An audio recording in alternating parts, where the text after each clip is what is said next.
How are we going with your recording? There? Yeah, recording and live on YouTube. Righto. Apologies for the technical delay. We'll kick straight on. Do we have any apologies for this meeting? So Councillor Watson's on leave, so it'll probably be noted that she is an apology. You want to move? Yeah, I can move, yes. On second. We're joined on screen by Councillor Abbott and Paul Breckenridge, who is the proponent behind the item on the agenda today. The adoption of the minutes as shown in the council papers from last month. Do we have a mover and a seconder that they're a true and accurate reflection of that meeting? Yes. Councillor Yes. Campbell. I'll second. All those in favour? Yeah. Can you raise your hand? So you're on mute, I think. Yeah, perfect. Thank you. Declarations of interest. There being none. Public participation will Peter, sorry, we may come to you at the appropriate moment. Thank you. In the proceedings. There are no site inspections, so at this point I will hand over I should probably note Matt Pringle is an apology as well. I usually hand over to Matt at this stage, but in his absence, I will hand over to Paul. Over to you. Okay, so yeah, development application 19 of 2020 is for a service station at 18 Kelly Street, Scone. So that's on a vacant block of land to the north of McDonald's. So it's for a service station, and that includes the construction of the service station infrastructure, underground storage tanks, a convenience store, takeaway in sort of food outlet, landscaping, car parking, an 8 metre high illuminated pylon sign. So we've done an assessment of it. Some issues have arisen in relation on the basis of the information that's been provided today. We're reasonably satisfied with all the other aspects of it, but we weren't satisfied with the proposed access arrangement for the fuel tanker delivery. So the proposal is for a 20 metre long semi-trailer, and the proposal is to so that it, well, initially it was to be coming in and out the northern access. The RMS has imposed a condition that limits that access to 8 metre, up to 8 metre long vehicles. So the proposal then came to us as an amendment that the vehicle would circulate in through the southern access to the south of the McDonald's and then through the, what is the McDonald's car park and then into the service station. We weren't comfortable with that due to potential conflict with the car park and pedestrians because the vehicle would need to travel for most of it on taking up both lanes of the road. So the it was referred to the police. They had issues with that proposal as well. There were a few other matters that the RMS or Transport for New South Wales raised in relation to the infrastructure required and pedestrian access. I guess the other issue was their contaminated land study also indicated that there's a need for further investigation that looks at targeting the field and underlying soils to characterise them and determine whether there's any residual contamination from past uses or the field. So our policy requires if a preliminary site investigation identifies issues, then the proponent needs to submit a detailed site investigation, and they haven't submitted that to date. Notwithstanding that probably could be a deferred commencement condition, given that it's probably low scale, but to be on the safe side, it's better to get it initially.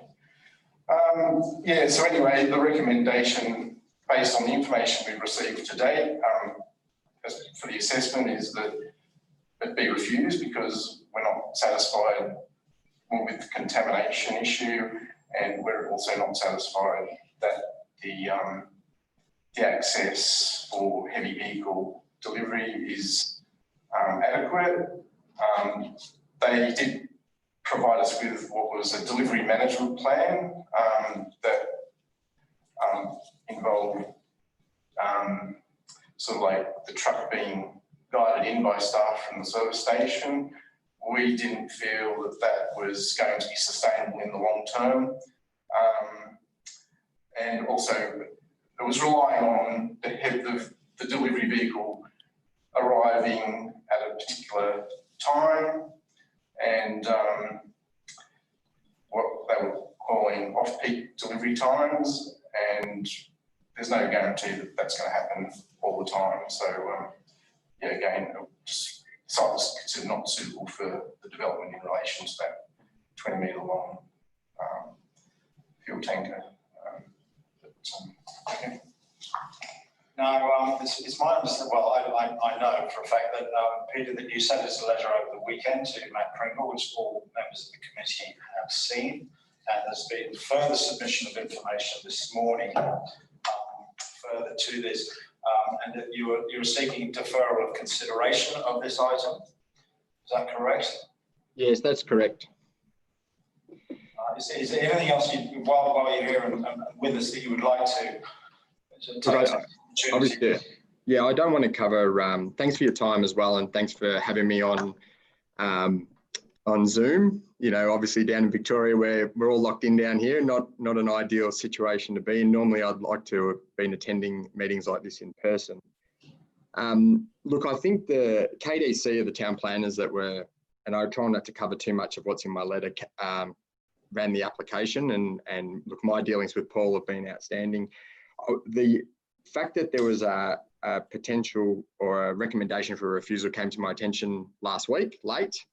And to be honest with you, the discussion around environmental is one that's just been brought to my attention now, because that is something that we can provide some information on, because we were the developers of the McDonald's and the BP.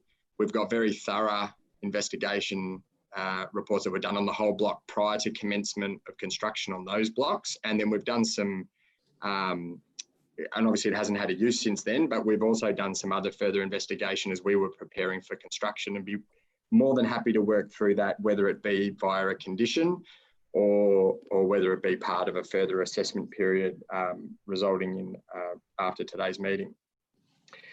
In the set that I flicked through this morning, all I was really trying to illustrate is, with time, we believe we've got options. I agree with Paul's comments in regards to the fact that a delivery management plan where a attendant comes outside at a certain period with a lollipop sign and directs traffic is not a solution that we like. It's not one that we've got or that we try and pose upon our tenants across the country. We've got multiple fuel sites spread all over the country, Perth and Victoria, New South Wales, Queensland. So we would prefer to have a design solution. Our tenant on this particular site has 3 truck potential. We lodged the 19 just based on, I suppose, the architectural plan. The 16-metre AV that I put in my email this morning shows that we believe that we can get in and out, and with further work with the council and with RMS, believe we can satisfy those requirements. We're also happy to look at spending some more money on the site to look at different design opportunities in regards to upgrading the northern culvert and crossover if required. And with time, we'd be happy to address those items. I think the thing to add here is, I think a lot of things get caught up in the fact that it's just another petrol station. this is a real value proposition, and we've been doing a lot of these across the country. They're well price pointed. They offer a vegan option through the Pie Face, as well as good quality coffee and affordable competitive options. And I know that Matthew's not on the call. Matthew put me through the griller on Friday in regards to the environmental component of what we'll be providing here. And this fuel system that we're putting in here is a state-of-the-art system. It runs with a Puriceptor and a plate separator. So what comes off that site is clean. Also has a system where if there is any leaks or any, I suppose, disturbance of pipe work, an alarm comes off and it goes into that Puriceptor. And I'd love to talk about that all day because it's something we're very passionate about on all our sites. But look, if the committee didn't feel that it was appropriate to have a deferred commencement around working out an access solution, then we'd be definitely searching for some more time in order to resolve it and get a satisfactory outcome for the Shire. Great, thanks very much, Peter. So with that, would someone like to move the... Yes, sorry, through you, Mr. Chair. Could I just ask a question? Yeah, sure. Yes, so Peter, hi, I'm Sue Abbott. I'm a councillor on this council. Is Pie Face an affiliate of McDonald's? No, Pie Face is owned by United Petroleum. It was brought in to improve his value offer. So he makes his own pies, pastries. He also owns Mrs. Fields, which is another offer that's in there, but no, it's got no relationship with McDonald's. Oh, it's okay, only because I noticed that McDonald's had some, I know this sounds a bit odd, but they had some toys that were associated with Pie Face. So I was just wondering if there was some sort of affiliation, and because essentially you're looking to put another fast food outlet and a petrol station right next door to a fast food outlet and a petrol station. It's not a fast food. What it does is it takes away your 4 and 20 grab and go style offering and gives a quality proposition to encourage a stopping point. It's not it doesn't have burgers or fries. It doesn't sell fried food at all. It's a par baked on site pastry cookie style offering. We've been renovating all of United sites across the country. He's got 480 service stations, and this is going into everyone. And the idea of it is to encourage resting and fatigue management. And that's really why it's there. Obviously, he wants to pump more fuel out of it. Otherwise, he wouldn't be doing it. But it's definitely not there to stop a Big Mac and a large Coke being purchased through a McDonald's drive-through. Thank you. No problem. Okay, well, so would someone like to move that we defer consideration of this application? So through you, Mr. Chair, we can't move the recommendation, or we have to move the deferral? No, the council staff have asked for time to properly consider the information that's arrived this morning at 9 o'clock. I didn't get that information. No, I've just been given can we ensure the councillor Abbott gets a copy? Paul is nodding his head. I've just been given a printed copy on my arrival. So I think for proper consideration of this, we should defer consideration at this stage. Look, I agree, Mr. Chairman, with that. There are a number of other matters that I think that need to be considered, but these ones that have come up, not integrating in your presentation, thank you. But I do believe there should be more consideration after we get this exact information. So I'm happy to move the motion to defer to consider. I'll second that. All those in favour? Aye. Councillor Abbott? No, I'm not in favour. Of deferring? I'm not in favour of deferring. No. Carried. Right, moving on. The last item on the agenda is councillor questions. I'll go around the room. First of all, councillor Campbell. No questions, Mr. Chairman. Councillor Abbott. Yes, I'd just like to ask just a general question and in relation to this particular committee. And do we only ever consider DAs, or do we also consider rezoning and ourselves? Like, yes, I just want to know what is the brief of this committee. Is it only for considering development applications that have had objections come to it? That is one role, but the charter is available online, but in relation to the specific question about rezonings, I'll flip to Paul, but yes, I believe they do come through this committee. Yeah, rezonings and strategic planning matters, such as the LSPS and the DC Development Control Plan. We review that. And just to expand, so given that we've just opened a bypass this year, so that really does change things for our high street, for Kelly Street, what would we be considering looking again at the rezoning and zoning that we already have in existence along the now Kelly Street that sort of expands through to the New England Highway? Only because I am concerned about the businesses on Kelly Street and how we do have these development applications coming up that seem to be just next to the bypass or somewhere strategically positioned along the bypass that could actually deter people coming into Scone itself and using our already existing services that we have on Kelly Street. So we have two rezoning applications. One is for the site off Aberdeen Street and St Albans Street, which is currently on exhibition, I believe. We've also have a rezoning application for a site on just near the corner of Mackay Diva and Kelly Street, which is owned by Stoneco, and he's trying to do a rezoning to allow for a highway service centre there. But yeah, so those two sites, they weren't identified in our land use strategy, but I guess, yeah. Can I just butt in and say, Peter, please do feel free to leave because your matters has been considered with, and I'm sure you're a busy man and have things to do in Melbourne. Thank you. Appreciate it.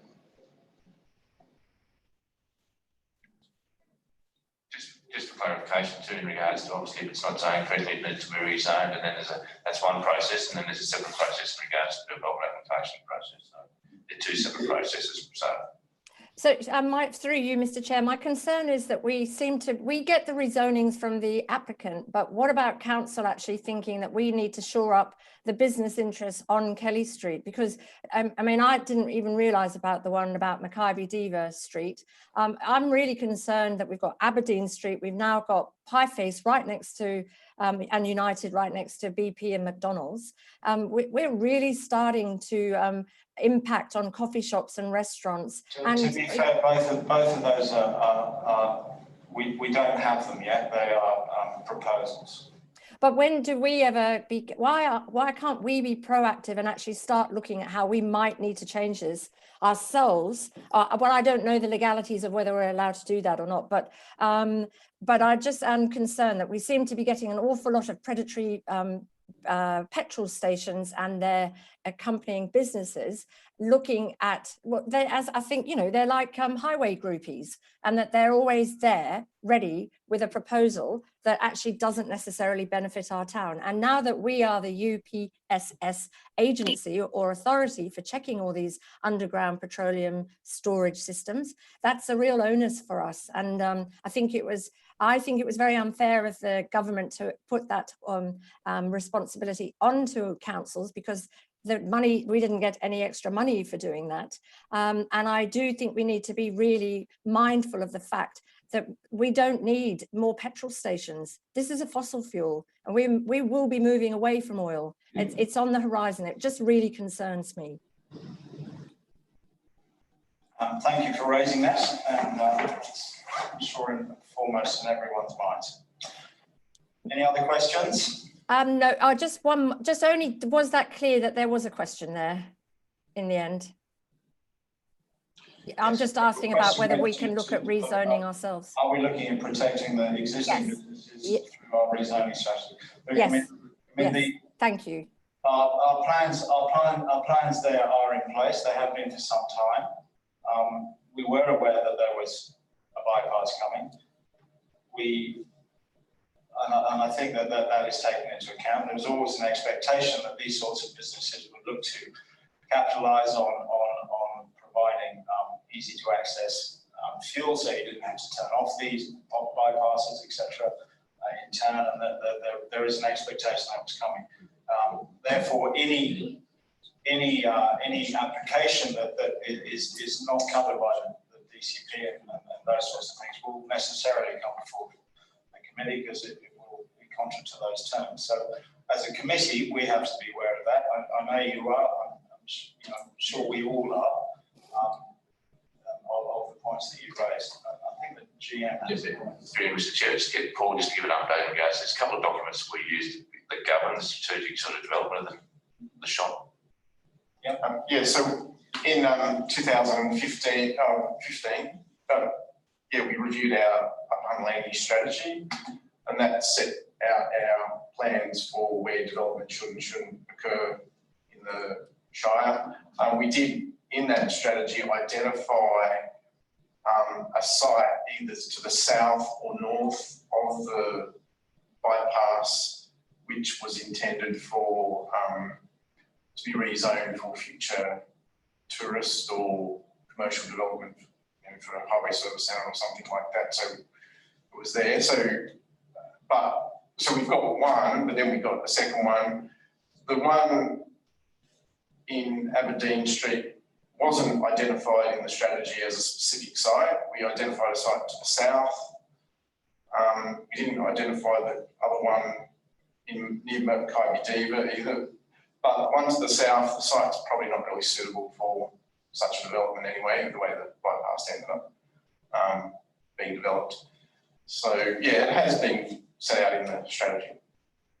And to be clear, but Mackay Diva, that's the industrial estate as Yes. So perhaps a more suitable area than this one.